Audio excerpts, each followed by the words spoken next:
Hey everyone, welcome back and happy Sunday. All right, guys, well, we're back to talk about Kim Zolciak because we've been talking about this for so long now, and everyone was just mentioning the fact that her house was going through foreclosure, right? We didn't know, is it being foreclosed on or is it not? Only because Kim Zolciak actually took to social media and she's like, I will be in my house for Christmas. I will be in my house until I want to leave my house. And we're like, ugh. Sounds like somebody's in a little bit of denial. However, there are new reports coming out saying that her house is no longer in foreclosure, but also there are people who are talking about what she has been going through throughout this whole process and why she's been going through this because they're saying that she has a gambling addiction. I know.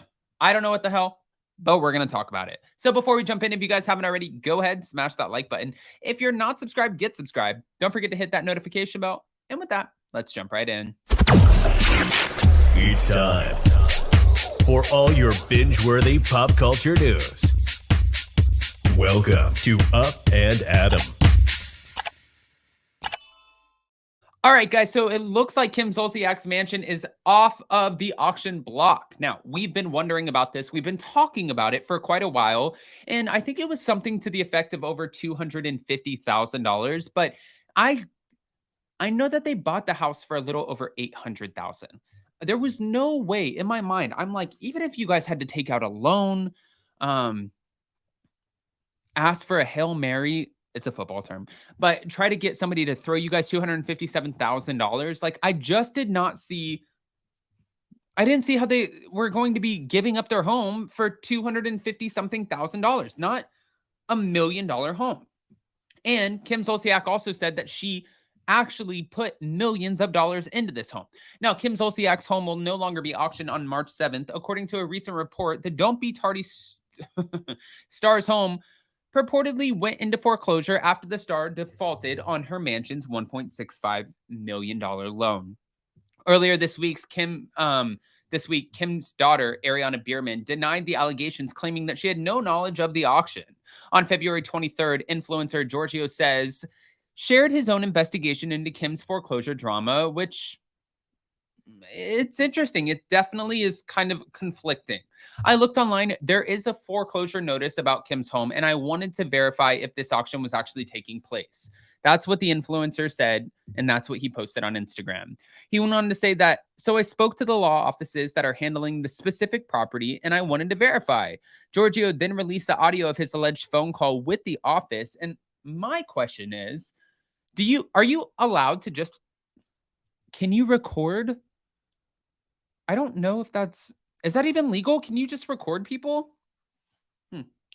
Giorgio then, of course, released the alleged phone call, and all you hear is, I can check, sir. And this is a woman's voice on the other end of the line, and she eventually stated there was a sale dated for March 7th of 2023. That sale is not taking place anymore. It was canceled.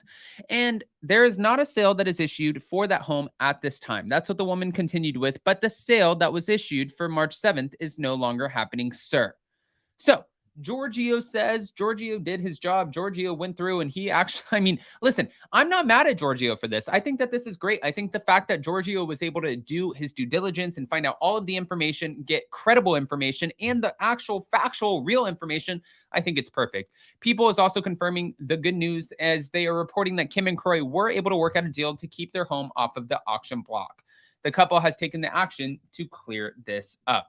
Now, we were hearing a little bit, and I don't know if you guys heard about this at all, but there were rumors that Kim Zolciak was going through this kind of issue.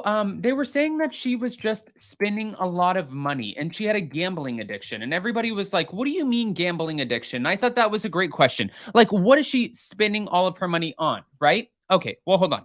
Kim Zolciak spends over 3 hours on the phone with a $685 per hour psychic.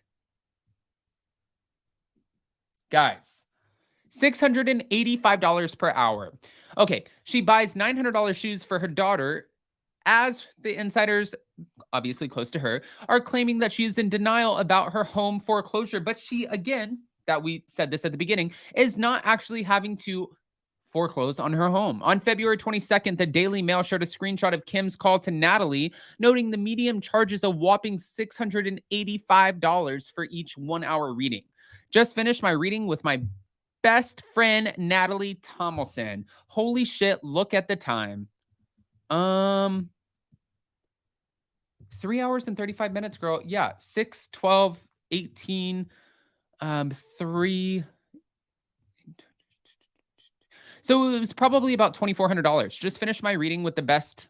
$2,400 is a good 3.5 hours. What are you talking to? Like, this woman, first of all, I'm not even mad. I'm not mad at the psychic for charging this much, because if you can keep somebody's ass on the phone for 3.5 hours, then you're doing the damn thing. Although Kim and her husband, former NFL player Croy, are expected to lose their dream home in just a few weeks, which they were able to come out on top of, that didn't stop Kim from splurging on an expensive pair of shoes for her daughter, Brielle Bierman, who turns 26 on February 25th. Early birthday gift from mom, Brielle wrote on Instagram, along with a photo of her new Bottega Veneta shoes, which the Daily Mail said retail for around $900. Anything for you, she said. Girl, $900 shoes? I don't think so, honey. As fans may have heard, Kim and Croy are facing a foreclosure. That is no longer a foreclosure, but this was after defaulting on a $1.65 million loan that they took out in October of 2012. Yeah. On this house right here, while Kim has repeatedly denied the foreclosure, even calling her haters idiots for thinking that her property was sold last year for $257,000. A second report from In Touch Weekly says that she's simply in denial and heartbroken over the foreclosure. She's a bragger at heart, so this is super embarrassing for her. She's expecting a miracle. I mean, she doesn't have to expect. This is the thing, is she doesn't have to expect a miracle. And I know that some people are so quick to jump in and say, oh, okay, well, she's losing everything because of the amount of money that she spent. And she spent $900 on her daughter's shoes. And she spent, over $2,000 on a psychic. You guys have to remember, though, they were making a lot of money. And with social media, too, if Kim decides to put out a social media post, like just say, hey, everyone, go shop on Amazon, whatever. She's easily making over $10,000 for that one post. So if she's spending over $1,000 a day, which is a lot of money, yes, I get that. She's still making a lot of money. But I'm just saying. I mean, I'm saying, like, people, you make more, you spend more. Not for everyone, but in this case, yes. All right, guys, I want to hear what your thoughts are. So go ahead and comment below. Let us know what you think. And more importantly, before you go, if you haven't already, go ahead, smash that like button. If you're not subscribed, get subscribed. Don't forget to hit that notification bell. And also don't forget to go over to our community tab and vote in the polls, because we want to hear what you're thinking. Now, reunion part 2 for the Real Housewives of Potomac, that comes out tonight. And we'll be back to talk about that tomorrow, along with hot, messy topics and everything else that we have going on. I'm picking up Jason tonight, and yeah, I think it should be a good time. All right. Love you guys. Bye. Bye, bye, bye.